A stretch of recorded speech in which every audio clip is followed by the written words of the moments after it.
오늘은 부활절입니다.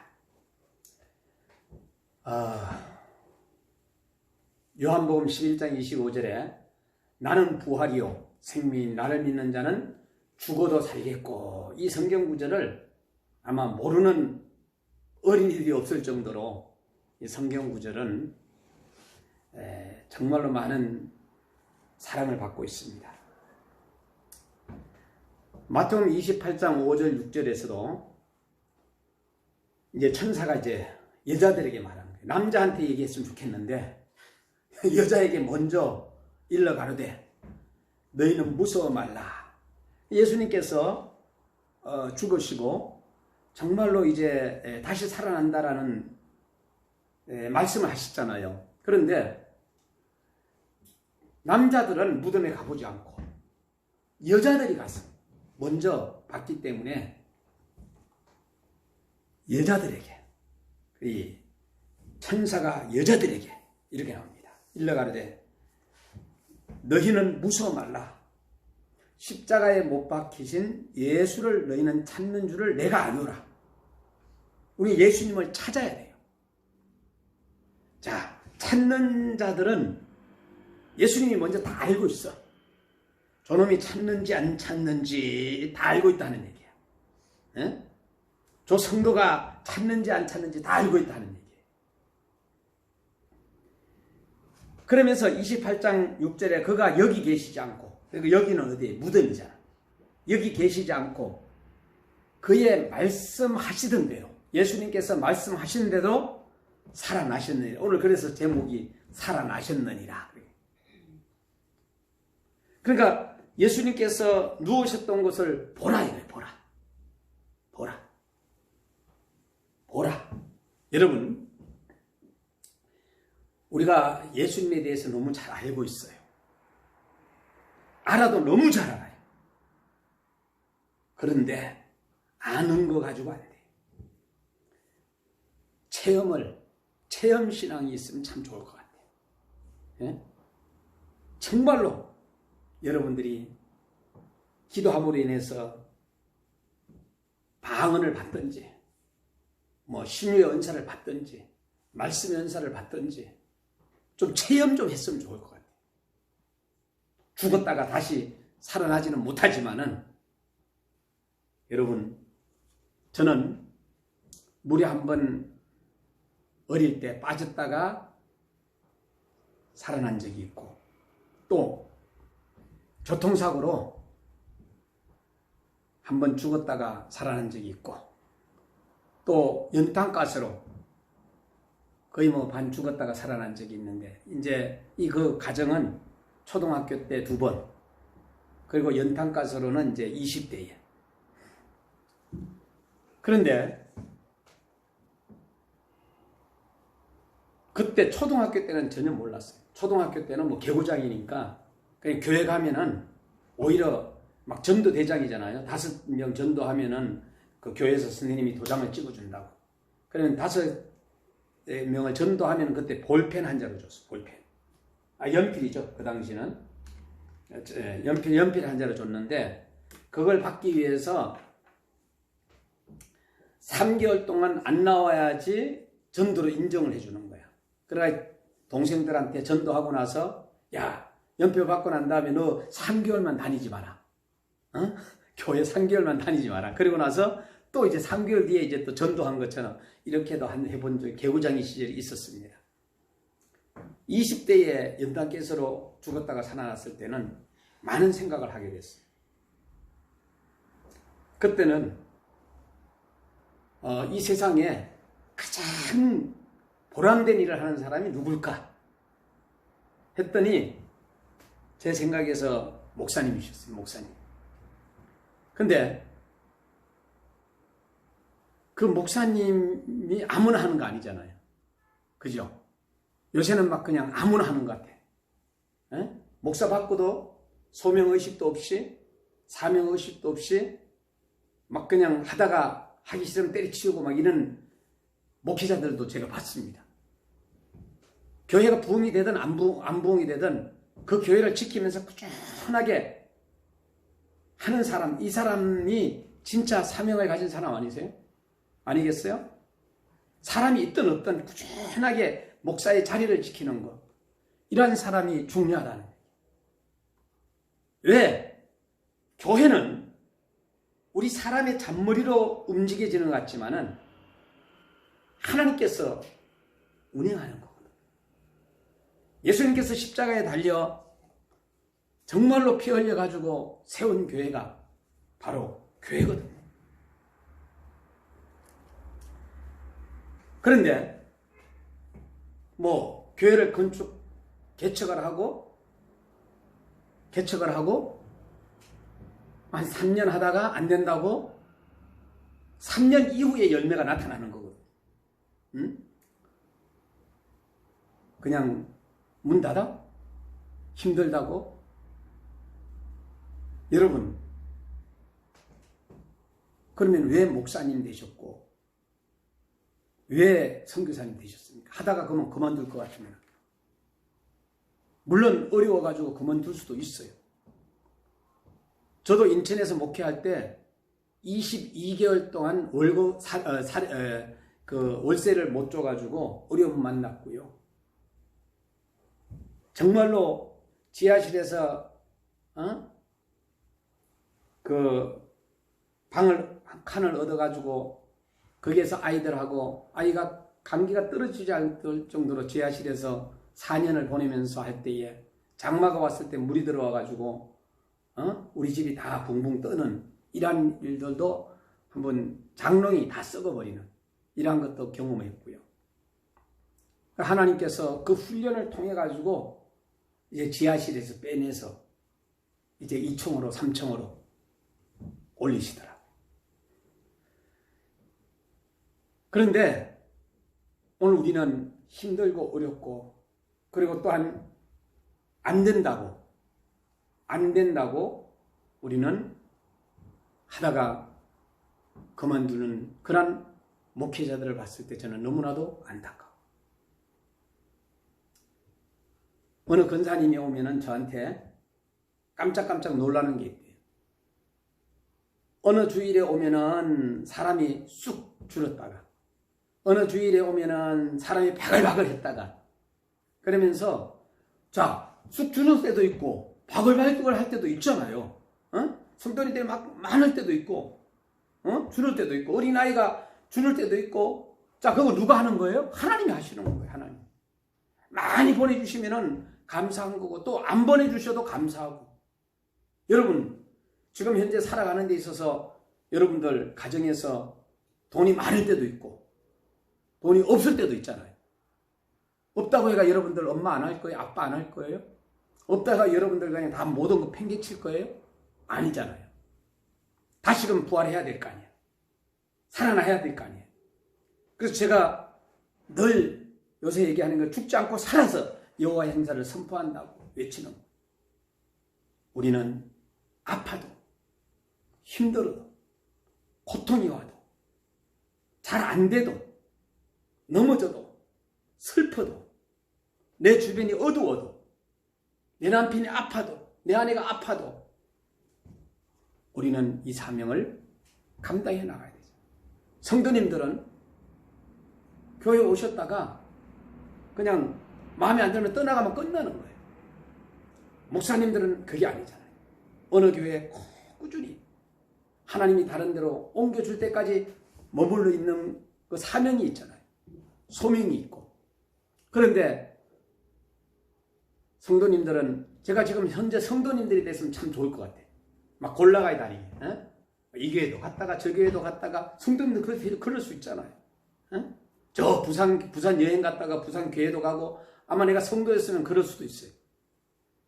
그런데 하나님께서 성도가 되면 그럴 기질이 다분하기 때문에 딱 묶어놓은 거예요. 꼼짝 못하게. 교회 갔다가 집에 갔다가 체육관 갔다가 학교 갔다가 딱 묶어놓는 건 뭐예요? 또 막 바쁘게 하는 거예요. 안 바쁘면은 뭐예요? 또 딱 엉뚱한 생각할 수도 있으니까 막 바쁘게 만드는 거예요. 막 돌려치기 하는 거예요. 자, 여러분 그런 경우도 있습니다. 그래서 주님을 우리는 바라보면서 계속 전진해 나가는 거예요. 여러분 오늘 주님이 살아나셨기 때문에 우리는 살아난 주님, 또 우리가 지금 살고 있다는 거 얼마나 감사한지. 하나님께 우리는 감사에 대한 표현을 이럴 때 하는 거죠. 이 예배라는 것은 하나님의 총체적인 은혜에 대한 감사의 표현이 바로 예배예요. 우리가 하나님의 실존으로 존재하는 것이 하나님의 은혜요. 생존해 오늘까지 이루고 있는 것도 하나님의 은혜요. 그리스도의 피로 구속받아 영생을 확보한 것도 하나님의 은혜요. 우리 앞에 남아있는 생애와 모든 장래를 하나님께서 책임져 주시라고 확신하는 것도 하나님의 은혜요. 따지고 보면 하나님의 은혜가 아닌 것이 없습니다. 하지만 우리로서는 그 은혜에 보답할 길이 있다 없다? 없다라는 거예요. 아이들을 어떻게 그렇게 잘 키웠느냐? 라고 누군가가 질문을 한다면 하나님의 은혜입니다. 이렇게 답하면 되는 거예요. 왜냐하면 이 은혜는 우리들의 공로나 노력 따위로 갚을 수 있는 성질의 것이 아니기 때문에 이 예배란 바로 이렇게 인간적인 노력이나 공로로 갚을 수 없는 하나님의 총체적인 은혜에 대한 최대 최상의 보답 행위요 감사의 표현이 바로 오늘 저와 여러분들이 드리는 예배라고 할 수 있습니다. 왜냐하면 하나님께서는 이 이상의 것을 우리에게 요구하지 않아요. 헌금 많이 해라? 뭐 하나님 거짓입니까? 아니에요. 교회가 여러분 어느 교회가 저에게 그런 얘기를 해요. 우리 선교사님들 모이는데 기도의 장소를 좀 빌려주십시오. 그랬더니 모이는 목적하고 딱 뭐 하는 건지 계획표를 딱 한마디로 예배 청원서를 딱 내라는 거예요. 물론 굉장히 좋아요. 자, 근데 저는 너무 바쁘다 보니까 그분하고 그 교회하고 저하고는 어떻게 해요? 그냥 저를 신뢰하고 믿고 그냥 빌려주는 이런 그 목사님이 좋겠어요. 막 조직적으로 딱 해가지고 내는 게 좋겠어요. 두 번째가 좋죠. 두 번째가 대화해가지고 서로가 신뢰하면서 믿고 하는 거. 그래서 저는 그러한 곳을 저는 선택하는 거예요. 제가 사단법인 세계 태권도 선교협회 의정부 지부에 세계 그림을 그릴 때에 우리 이사장님이 누군지 아세요? 돈 1억 내주고 5천억 내주고 이런 사람이 이사장이 아니라 기도하는 88세 할머니, 걷지도 못하시는 할머니, 페이지도 주어시면서 선교하시는 할머니를 저희 이사장님으로 세우셨어요. 여기 어머니요? 그렇죠. 그리고 나서는 그 다음에 또 역시 마찬가지로 기도하시는 분을 이사장으로 세우셨어요. 그분들을 통해서 기도하는 그분들을 통해 가지고 하나님은 일하시는 거예요. 전 세계에 앞으로 이제는 장학재단이 생길 것이고 전 세계에 또 선교의 라인이 멋지게 번성해 나갈 것이고 여러분 하나님은 기도하는 사람을 선택한다라는 거예요. 그래서 우리는 하나님께 대한 예배의 감사 정말로 여러분들이 이제는 여러분이 기도했을 때 정말로 편안한 가운데 여러분들이 움직이셨으면 좋겠고 자유로운 삶을 주님 앞에서 안에서 살았으면 좋겠어요. 주님 안에서 주 밖이 아니라 제가 인천에서 목회할 때 아빠 하나가 아기가 낳았는데 이름을 지어달래. 그래서 제가 할머니 할아버지들한테 물어요. 지어달라고 그랬어요. 그랬더니 아니래. 목사님이 지어줘야 되는데 그때의 아빠가 이 당구를 치고 있었어요. 당구를. 그래서 그 엄마 아빠가 좀 지라고 그랬더니 아니래. 목사님이 지어달래. 그래서 그러면은 제가 기도하던 중에 좀 기회를 달라고 해가지고 일주일간 기도하면서 갑자기 주안이라는 단어가 딱 떠오르는 거예요. 그리고 아빠 엄마를 불렀어요. 이 아이가 엄마가 주안으로 돌아와서 열심히 신앙생활 하면은 이 아이가 정말로 이 주안이라는 이름이 좋을 것 같고 지금부터 신앙생활 못할 것 같으면은 주박이라는 이름이 좋겠다. 그랬더니 주안이라는 이름이 좋다는 거예요. 그래가지고 그 아이가 얼마나 이쁘게 잘 자라는지 엄마는 권사님 되시고 아빠는 집사님 되시고. 여러분, 오늘 우리는 예수님께서 죽음을 이기시고 살아나셨습니다. 그리스도의 부활을 여러분들이 한번 생각해 보시고 체험했으면 좋겠어요. 이제부터 여러분들이 누구를 만날 때마다 25년도 부활절에도 만납시다. 이렇게 얘기하고 또 25년도 부활절에는 26년도에 또 만납시다. 제가 이사장님한테 먼저 그치 이렇게 나오시지 못하니까 가서 축복기도 해주시고 왔어요. 여러분, 기도도요. 겨울하고 여름은 겨울에는 추워서 기도 못하고 여름에는 더워서 기도 못하고 또 봄에는 이제는 가난해 가지고 선교 못하고 또 이제는 여름에는 돈이 없어가지고 가을에는 돈이 없어가지고 선교도 못하고 기도도 못하고 선교도 못하고. 그런데 그런 내가 아니라 이제는 나는 무엇이든지 할 수 있다. 나는 이러한 그 인식이 하나님과의 나와 관계 속에서 절실하게 필요할 때가 아닌가 싶은 생각이 듭니다. 세 가지로 제가 감사에 대한 이야기를 한다면 첫 번째는 실존에 대한 감사예요. 이사야는 하나님을 가리켜 너를 창조하신 여호와 너를 조성하신 자라 이렇게 얘기했어요. 자, 그러므로 예배에는 반드시 우리 개개인의 실존에 대한 감사가 함유되어 있어야 된다는 거. 여러분, 엄마가 아기를 낳았어요. 근데 아기가 매일마다 생일만 다가오면은 엄마 아빠한테 그냥 그 생일 파티 해달라 난리야. 그래서 제가 반대로 얘기했어요. 이제부터 네가 엄마를 생일 파티 해줘라. 왜? 이유는 뭐죠? 엄마가 그날은 죽다가 살아난 날이야. 맞아 틀려요? 죽다가 살아난 날이에요. 엄마가 너를 낳다가 죽다가 살아난 날이기 때문에 네가 엄마를 생일 파티 해줘야 돼. 네가 받는 날이 아니라. 여러분, 우리는 때때로 인생의 쓰라린 좌절과 실패를 경험할 때 부모를 원망하고 조상을 원망하고 심지어는 하나님을 원망할 때가 있습니다. 왜? 라는 단어를 가지고 하나님이 계시다면 왜 내 남편, 어린 내 남편을 왜 우리 아이를 데려가시냐 이런 원망을 할 때가 있어요. 심지어는 정말로 막 자기 스스로 좌절하는 그런 때도 있습니다. 물론 믿음이 연약하고 또 그럴 수 있습니다. 자신의 불안 처지와 환경과 관계와 모든 대상을 원망의 대상으로 삼는 거예요.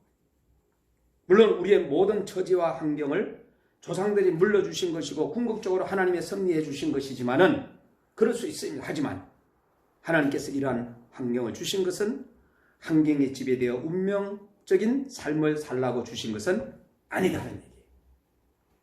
자, 그러면은 내가 어려운 환경에서 태어났다고 가정했을 때 나는 우리 자녀들에게 어려운 환경을 주지 말아야 되겠다. 잘 키워야 되겠다. 이렇게 마음을 먹을 수 있잖아요. 환경을 통하여 하나님은 깊은 섭리를 발견하고 하나님의 도우심을 받아 승리하는 삶을 살라고 하나님은 우리에게 오늘도 환경을 주셨어요. 그러한 안목으로 바라볼 때 우리의 환경은 하나님의 은혜요 축복일 수밖에 없습니다. 그래서 우리의 신앙의 선조들은 모든 환경을 초월하여서 실존에 기초한 감사와 찬양을 하나님께 드렸어요.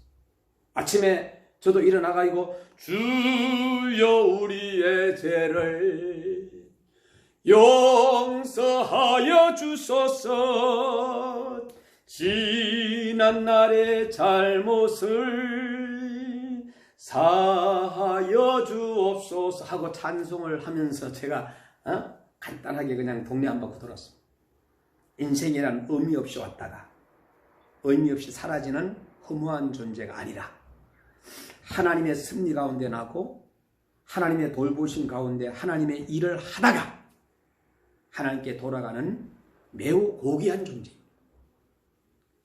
그러므로 우리는 예배를 통해 이러한 귀중한 실존을 창조해 주신 하나님께 감사하는 것입니다. 두 번째는 생존에 대한 감사예요. 예배에는 또한 생존에 대한 감사의 의미가 함유되어 있습니다. 인간의 생명을 위협하는 사고는 도처에서 산재해 있고 그 위험은 조금도 줄지 않았다고 해도 결코 과언이 아닐 정도입니다. 따라서 이러한 환경 가운데 우리가 건강하게 살아 있다는 것은 하나님의 기적이 아닐 수가 없어요. 시편 기자는 이러한 기적이 결코 우연히 일어난 것이 아니라 우리를 실족지 않게 하기 위하여서 졸지도 주무시지도 아니하시고 하나님께서 지켜주시기 때문이라고 시편 121편 3절에서 4절에는 고백을 했습니다. 예수님께서는 세상 끝날까지 우리와 함께 계시겠다고 굳은 언약의 말씀을 오늘 본문에도 말씀해 주셨어요. 마태복음 28장 20절. 따라서 이러한 하나님을 우리가 찬양하고 예배하는 일을 당연한 것입니다. 이것은 뭐 대단한 일이 아니에요. 저희 여러분들이 뭐 주일날 와가 예배 한번 드리는 게 대단한 것으로 착각해서는 안 됩니다. 여러분의 삶이 예배해야 되고 여러분의 체험이 하나님을 향하여 영광 돌릴 수 있는 그러한 체험이 됐으면 좋겠어요. 아는 것으로 그치지 마요. 시편 기자는 할렐루야 그 성소에서 하나님을 찬양하며 그 권능의 궁창에서 그를 찬양할지어다 그랬어요. 잘하고 못하고 떠나서 지금 현재 내가 호흡하고 있다라는 거. 호흡이 있는 자마다 여호와를 찬양할지어다. 할렐루야. 시편 150편 6절에는 말씀해 주고 있습니다. 우리의 호흡이 붙어 있다는 것은 하나님의 은혜이며 따라서 우리가 호흡하는 마지막 순간까지 여호와를 찬양하는 것은 은혜 받은 자의 마땅한 도리일 것입니다. 저도 22년 7월에 장마에 선교사님들과 함께 금식을 하고 오다가 같이 갔던 교수님하고 교수님이 일정이 있어가 먼저 오시고 티코 같은 그런 차를 몰고 오신 목사님의 차를 탔다가 이 목사님이 당뇨 쇼크로 맹붕이 오면서 이 운전대를 잡았을 때 우리는 4차선이었어요. 1차선을 달리고 있는데 막 화물차를 박으려고 하고 저는 이분이 당뇨 쇼크인지도 몰랐습니다. 그런데 비는 막 내리죠. 목사님 왜 그러시냐고 막 소리를 제가 질렀어요. 자, 그래서 저는 녹음을 했습니다. 이러다가 죽겠다. 그리고 나서는 간신히 우우 쪽으로 해가지고 의중 방향으로 돌리면서 대형 교통사고가 난 거예요. 대형이에요, 대형. 왜 대형이느냐? 죽지 않은 것만 감사했지 그 차는 많이 망가졌죠. 자, 박았는데 이쪽은 낭떠러지였어요. 이쪽으로는 엉덕이었어요. 받고 그래서 그때 녹음한 것을 저는 그걸 가지고 그 목사님이 이제는 차가 세워가지고 했을 때에 저를 보고 한 얘기가 목사님 저 당뇨 있습니다. 그런 거예요. 이 당뇨 쇼크가 온 거예요. 여러분 당뇨 환자들은 금식하면 안 됩니다. 쇼크가 올 수 있다. 그때 저는 죽음을 체험했고 이거를 막 이거 잡은 거 아니에요. 사고 나면서 오른쪽으로 이걸 잡으면서 여기에 무리가 오고 한 20분 동안을 달렸으니까 이쪽으로 무리가 오고 그때부터 사실은 이쪽에 가끔 아프기도 하고 그리고 나서는 지금도 치료를 받고 있어요. 그런데 멀쩡해 보이지 않아요? 네? 정상인 같아요. 정상인 같죠, 정상인. 근데 누구한테도 제가 얘기하지 않았어요. 왜? 하나님과의 관계 속에서 우리는 아프면서 살아있는 것만도 기적이다. 그때 죽었으면 끝났지만 내가 지금 현재 살아있다라는 거 이것만 해도 감사하고 누구에게도 저는 그래도 내가 소화시킬 수 있는 거 다 하는 거예요. 마지막으로 오늘 부활절을 맞이해서 구원의 은혜에 대한 감사. 예배는 구원의 은혜에 대한 감사 또는 여러분들이 정말로 하나님 앞에 기도할 수 있기 바랍니다. 그리고 또 저를 생각날 때마다 위해서 기도해 주시기 바랍니다. 예? 나도 모르게 가끔 가다가 이렇게 올라가면 우리 목사님이 아프시구나. 나도 모르고 이렇게 했을 때는 저기가 아프시구나. 그때 그 이후로부터 지금 가만히 왜 이렇게 아팠을까? 왜 이런 일들이 현재 일어날까? 그 이후에 병원에도 가지 않았어요. 저는 그쪽에 목사님 한 대로 정말로. 근데 나중에 사실은 그 목사님이 그 녹음 아니었으면 입 싹 닦을 뿐이었어요. 녹음 소리를 듣고 나중에 저를 찾아오셔가지고 함께 우리 안아주고 그랬습니다만, 녹음 그러니까 증거가 아니면은 지금도 가지고 있어요. 증거가 아니면은 정말로 내가 언제 그랬어? 뭐 기억이 하나도 없는데 무슨 소리예요, 신 목사님? 그거 되니까 그때서야 이제 아는 거죠. 잠시 하나님은 그를 죽였다가 살려놓은 거예요. 그도 하나님은 사랑하고 하나님은 나도 사랑하고. 오늘 부활절을 맞이해서 어떻게 생각하게 되면은 오늘 우리가 그때의 그 날도 감사하고 지금도 감사하고, 사도 바울은 그의 서신에서 감사를 말할 때 예수 그리스도로 말미암아 혹은 예수 그리스도의 구속의 은혜 기초 위에서 감사를 말하겠습니다. 이는 하나님께 대한 성도들의 모든 감사의 이유가 예수 그리스도의 구속 안에 결집되었음을 말해주는 것입니다. 만일 예수 그리스도의 구속의 은혜가 없었더라면 우리의 실존이나 우리의 생존이나 의미는 전혀 없습니다. 우리의 모두는 본질상 저와 여러분들이 바로 진노의 자녀들이고 죄 가운데 태어났고 죄 가운데 살다가 죄로 말미암아 영원한 죽음을 맞이해서 지옥 구덩이에 들어가야 될 저와 여러분들. 바울은 그러한 것을 알기에 죄인 중에 괴수라고 말을 했고, 사도 바울은 찬송하리로다. 하나님 곧 우리 주 예수 그리스도의 아버지께서 그리스도 안에서 하늘에 속한 모든 신령한 복으로 우리에게 복 주시되 그랬습니다. 에베소서 1장 3절. 여러분 아프시다고 여러분 예수님 잘 안 믿으실 거예요? 여러분 뭐 가난하다고 예수님 안 믿으실 거예요? 여러분 나이 좀 많다고 해가지고 예수님 안 믿으실 거예요? 여러분 잘 안 된 사업이 안 된다 해가지고 예수님 안 믿으실 거예요? 여러분 어렵다고 해가지고 예수님 안 믿으실 거예요? 잘 믿으실 거죠? 잘 믿어야 됩니다. 이것이 바로 부활하신 예수님이 우리에게 원하는 것이고 바라는 것이고, 여러분 지하실에서 목회를 하시는 목사님들 힘내시기 바랍니다. 그리고 큰 교회 하시는 목사님들 교만하지 마시기 바랍니다. 저는요 하나님 앞에서 교회를 건축할 것인가, 사람에게 돈을 투자할 것인가 고민했어요. 어릴 때부터 저는 할머니를 전도했는데 할머니가 사장님의 어머니였어요. 이분이 돈이 있었을 때는 제가 한글을 가르쳐주고, 그 할머니 때문에 제가 상도 받고 그랬습니다만 한글 가르쳐줘가지고, 이 할머니가 교회에 대한, 제가 전도했죠. 저는 이제 그때 신학교 2학년이었는데 전도를 했는데 교회를 안 간다는 거예요. 왜 안 가냐 그랬더니 그 교회는 매일마다 아침, 점심, 수요일, 금요일, 새벽까지 헌금함을, 통합적 교회인데 헌금을 하는 교회였었어요. 그 당시 큰 교회였어요. 그런데 헌금이 아들 사업이 망하면서 교회를 안 가는 거예요. 헌금함이 들어오니까. 그때 제가 헌금함을 없애버렸어요. 이 다음에 내가 목사가 되면 헌금함을 없애야 되겠다. 그때부터 저는 헌금함을 돌리는 걸 저는 싫어하고,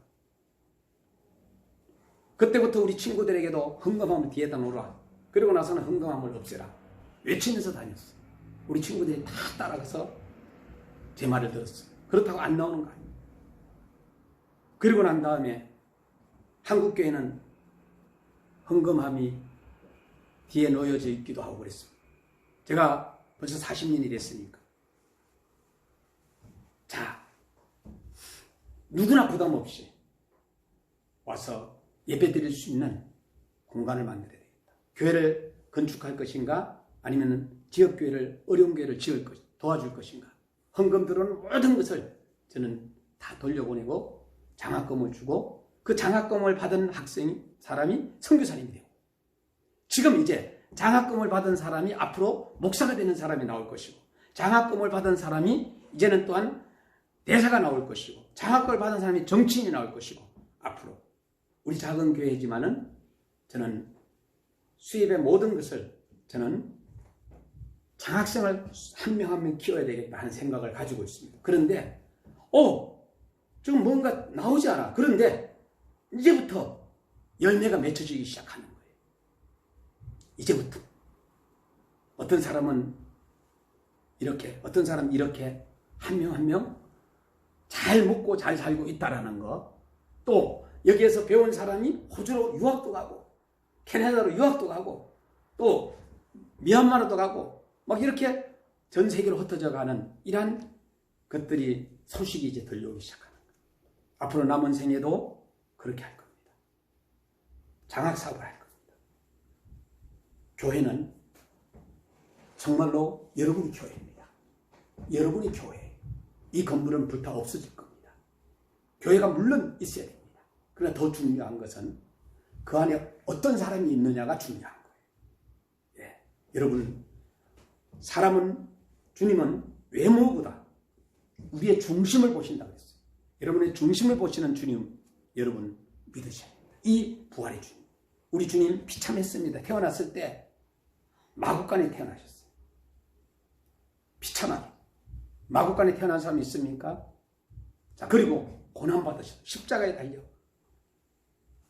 여인들은 가슴을 치고 울고, 그리고 또한 조롱하고, 그리고 눈물 흘리는 여인들이 있었지만 주님은 말씀하신 대로 부활하셨어요. 그리고 이제는 성천하십니다. 사실. 그리고 난 다음에 이제 제 이름의 주님을 우리는 맞이하기 위해서 때가 가까이 옴을 우리는 기억해야 될 것입니다. 오늘 나는 부활이요 생명이니 나를 믿는 자는 죽어도 살겠고 그랬습니다. 천사가 여자들에게 일러 가로되 너희는 무서워 말라. 십자가에 못 박히신 예수를 너희가 찾는 줄을 내가 아노라. 그가 여기 계시지 않고 그의 말씀하신 대로 살아나셨느니라. 와서 그의 누우셨던 것을 보라. 이게 바로 체험적인 신앙입니다. 여러분, 눈으로 보지 않아도 믿는 것 더 중요하다고 말하지만은 이제 체험의 신앙을 좀 한번 할 수 있기를 주 이름으로 축원합니다.